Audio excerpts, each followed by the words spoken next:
राधे राधे दोस्तों हमारे चैनल में आप सभी का स्वागत है। आप सभी जानते हैं कि हर साल आश्विन मास के कृष्ण पक्ष की अष्टमी को जितिया व्रत रखा जाता है। आइए जानते हैं इस साल जितिया व्रत किस दिन रखा जाएगा। साथ ही जानेंगे नहाए खाए और पारण की सही तिथि क्या है।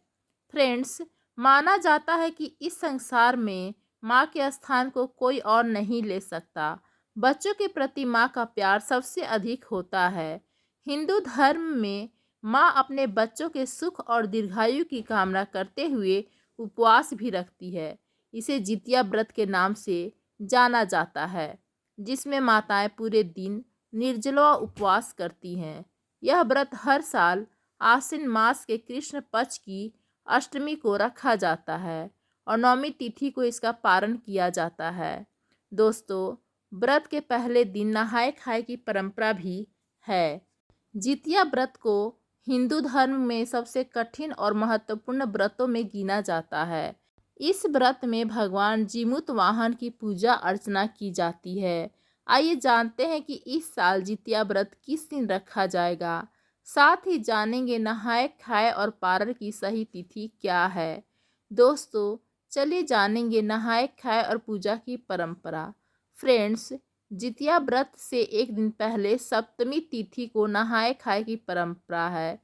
इस साल 13 सितंबर शनिवार को नहाए खाए किया जाएगा। इस दिन महिलाएं नदियों या पवित्र जल में स्नान करती हैं और फिर भगवान जीमूत वाहन की पूजा की जाती है। व्रत रखने का दिन, इस बार अष्टमी तिथि का प्रारंभ 14 सितंबर को 5:04 सुबह भोर में होगा और इसका समापन 15 सितंबर को सुबह 3:06 पर होगा।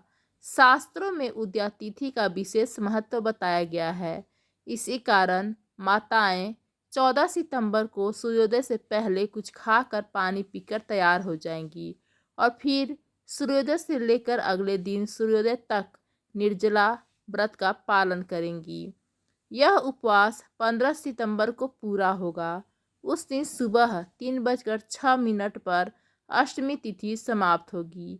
इसके बाद महिलाएं स्नान करके तुलसी में जल अर्पित करके अपने नियम अनुसार व्रत का पारण कर सकती हैं। चलिए दोस्तों, जितिया पर्व के शुभ अवसर पर एक गीत प्रस्तुत करते हैं। यदि आप लोग को पसंद आता है तो प्लीज़ हमारे चैनल को लाइक, कमेंट, शेयर एंड सब्सक्राइब कर दीजिएगा। चलिए गीत शुरू करते हैं। जुग जुग जिया सुलला नवा भवनवा के भाग जागल हो। ललना लाल होई है कुलवा के दीपक, मनवा में आस लागल हो। ललना लाल होई है कुलवा के दीपक, मनवा में आस लागल हो। जुग जुग जिया सुललनवा भवनवा के भाग जागल हो।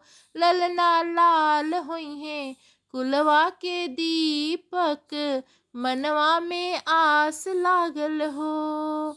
आज के दिनवा सुहावन रतिया लुभावन हो। आज के दिनवा सुहावन रतिया लुभावन हो। ललना दीदिया के होरिला जनमले, होरिलवा बड़ा सुंदर हो। ललना दीदिया के होरिला जनमले, होरिलवा बड़ा सुंदर हो। जुग जुग जिया सुललनवा भवनवा के भाग जागल हो।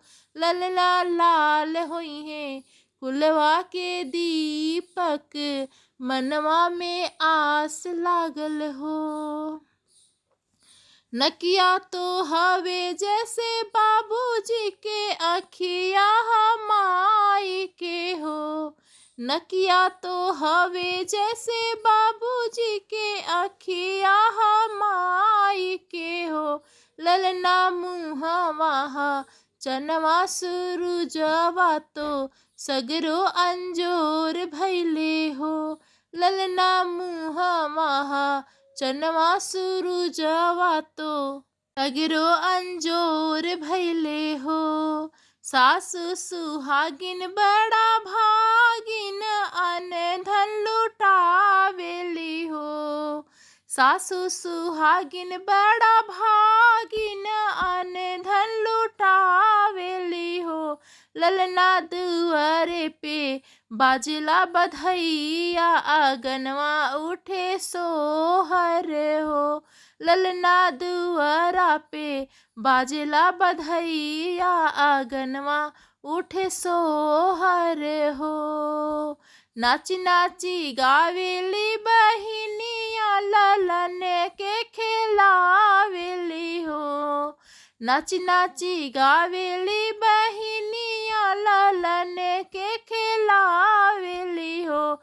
ललना हंसी हंसी टिहुकी चलावेली रस बरसावेली हो। ललना हंसी हंसी टिहुकी चलावेली रस बरसावेली हो। जुग जुग जिया सो ललनवा भवनवा के भाग जागल हो। ललना लाल होई है अगना के दीपक मनवा में आस लागल हो। ललना लाल होई है कुलवा के दीपक मनवा में आस लागल हो। जुग जुग जिया सो ललनवा भवनवा के भाग जागल हो। ललना लाल होई है कुलवा के दीपक मनवा में आस लागल हो। ललना लाल होई है कुलवा के दीपक मनवा में आस लागल हो। धन्यवाद फ्रेंड्स।